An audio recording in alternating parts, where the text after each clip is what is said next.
benarkah mimpi gigi copot pertanda ada kerabat yang akan meninggal dunia? Di kalangan masyarakat masih terdapat pro dan kontra.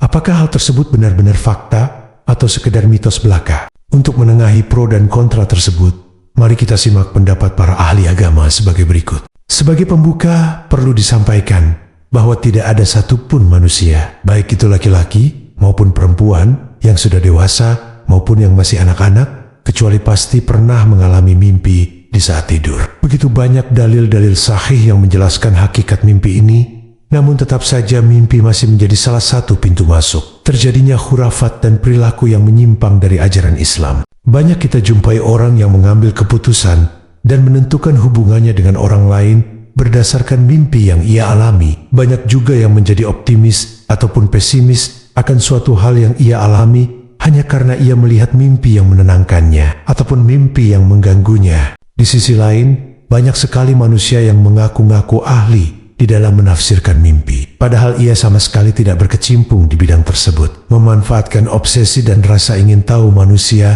hanya demi mengumpulkan pundi-pundi harta dan memperkaya diri. Di dalam agama Islam, mimpi terbagi menjadi 3 macam. Hal ini berdasarkan hadis Nabi SAW dari sahabat Abu Hurairah radhiyallahu anhu. Mimpi itu ada 3 macam: bisikan hati, rasa takut dari setan, dan kabar gembira dari Allah. Hadis riwayat Imam Bukhari. Pertama, mimpi yang baik, yaitu jika seseorang bermimpi hal yang ia sukai. Mimpi ini datangnya dari Allah Subhanahu wa Ta'ala, dan itu suatu nikmat. Karena jika ia bermimpi seperti itu, ia menjadi semangat dan bergembira. Inilah yang dimaksud dalam sabda Nabi SAW sebagai berikut: tidak tersisa dari kenabian kecuali kabar-kabar gembira. Para sahabat bertanya, apakah hal yang menggembirakan itu wahai Rasulullah? Beliau menjawab, mimpi yang baik. Hadis riwayat Imam Bukhari. Kedua, mimpi buruk. Mimpi ini datang dari setan, dan ini seringkali menggelisahkan dan mengganggu. Salah satu terapi dari mimpi seperti ini adalah membaca tawawudz, yaitu meminta perlindungan kepada Allah Ta'ala dari godaan setan. Jika kita mengalaminya, maka yang harus kita lakukan adalah bersabar. Karena ingatlah bahwa setan itu musuh manusia dan berusaha menyakiti serta membuat sedih, bahkan di dalam tidur kita. Coba kita renungkan dengan baik ayat berikut. Sesungguhnya pembicaraan rahasia itu adalah dari setan, supaya orang-orang yang beriman itu bersedih, sedang pembicaraan itu tidaklah memberi mudarat sedikit pun kepada mereka, kecuali dengan izin Allah, dan kepada Allah lah hendaknya orang-orang yang beriman bertawakal. Quran Surat Al-Mujadalah ayat 10. Ketiga, mimpi biasa yang tidak ada maksud apapun. Biasanya itu cuma bisikan jiwa atau suatu pikiran yang akhirnya terbawa dalam mimpi. Berdasarkan kategori mimpi, sebagaimana dijelaskan dalam hadis tersebut, disimpulkan bahwa mimpi gigi copot pertanda akan ada kerabat yang meninggal dunia dapat dikategorikan ke dalam mimpi buruk yang datangnya dari setan. Maka terjawablah sudah bahwa tidak benar. Mimpi gigi copot pertanda akan ada kerabat yang akan meninggal dunia.